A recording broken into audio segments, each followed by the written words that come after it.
The iPhone 16e is Apple's weirdest phone yet. It's the cheapest new iPhone, but it costs almost 40% more than the iPhone SE. Though Apple has cut some corners, the 16e feels like a surprisingly solid device. A lot of big YouTubers have made videos about it already, but they felt pretty long-winded. So here's iPhone 16e zipped.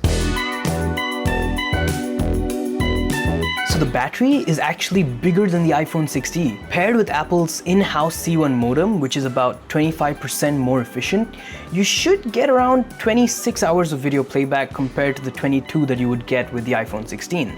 That's actually pretty good. Apple removed the MagSafe magnets, which was kind of surprising, but there's still wireless charging. Honestly, it doesn't really change much. There are tons of MagSafe compatible cases out there, so if you're anything like me and you always use a case, this won't really affect you. So one weird cut, the iPhone 16e only supports Wi-Fi 6, while the rest of the iPhone 16 lineup has Wi-Fi 7.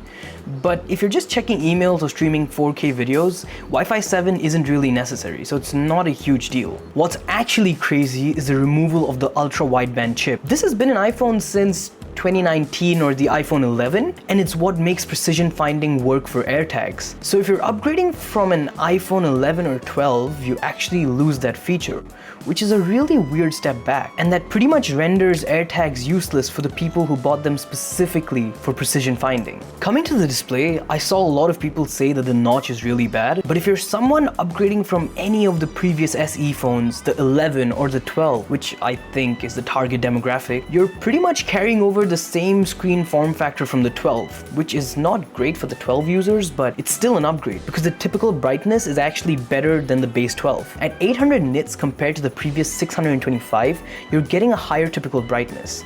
That being said, 800 nits still means that once you go outside, you will struggle a bit to actually see what's going on. But overall, not too bad. One of the biggest downgrades for the phone is actually no ultra-wide camera. You'll get a single 48 megapixel main sensor, which is solid, but it removes the flexibility of ultra-wide shots. Also, no cinematic videos and no spatial video recording for the Vision Pro. But honestly, no one cares about that. But if there's one thing that I can't believe, it's that in 2025, Apple is releasing a phone with a single camera. Apple didn't say much about the speakers, but early testing suggests that they're fine. It's the same stereo speaker setup as usual, and unless you're an audiophile, you probably won't notice a huge difference from the iPhone 16. One of the best things that Apple did was keep the action button from the Pro models. It's actually useful because you can set it to do pretty much whatever you want. You want to launch the camera, you can toggle silent mode, you open a shortcut, you name it, you got it. But you know what's even better? They removed the camera button. The position of the camera button was terrible. It was too close to the center, which made it really awkward to press without shifting your grip. Instead of making things easier, it just made photo taking feel a lot worse. In my opinion, not having that makes this a pretty good phone. The A18 chip is still fast, but the GPU is slightly weaker than the iPhone 16s. If you game a lot, it might matter, but for everyday use, you probably won't notice it. And of course, being an Apple device, this thing will get years of software updates. So if you just want a phone that works for a really long time, you're good to go. The iPhone 16e is a strange mix of good choices and weird omissions. The battery is great, the modem is efficient, and the display is brighter than the iPhone 12. But no MagSafe, no ultra-wideband chip, Wi-Fi 6, and only one camera? These really feel like unnecessary cuts. But if you're coming from an iPhone SE model, iPhone 11 or 12, this is a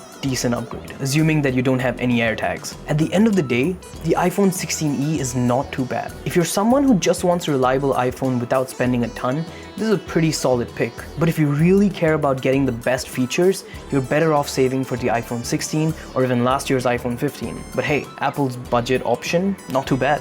If you did like the video, please click the like button. And if you want to see more reviews like this, hit subscribe and drop a comment. Tell me which other phones you want me to talk about.